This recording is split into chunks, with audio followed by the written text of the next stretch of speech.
Hello guys, very welcome to my vlog. तर मी संडेचा vlog share करते. सकाळी मस्तपैकी उठले, सगळं आवरून घेतलं आणि इडलीचा बेत होता. इडली बनवून घेतली, एन्जॉय केली, मॅच पाहिली. Of course India versus New Zealand final match होती आपली चॅम्पियनशिपची. तर न्यूझीलंडची बॅटिंग झाल्यानंतर म्हटलं पटकन गावात जाऊन यावं. रेडी झाले, भाजीपाला घेऊन आले आणि नंतर मग आपली होती इंडियाची बॅटिंग. मग आल्यानंतर पटकन जेवण वगैरे करून घेतलं आणि आणलेलं भाजीपाला निवडत मॅच एन्जॉय केली.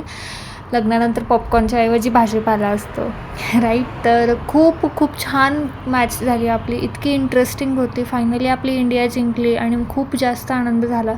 सर्व भाजीपाला निवडून घेतला, एक आठवड्याची तयारी करून ठेवली आणि ते परत सगळं फ्रीजमध्ये स्टोअर करायला ठेवलं. आणि मी इतकी दमले होते, पाठीला इतकी रग लागली होती कारण जवळपास 1 ते 1.5 तास मला भाजी निवडायला गेलं.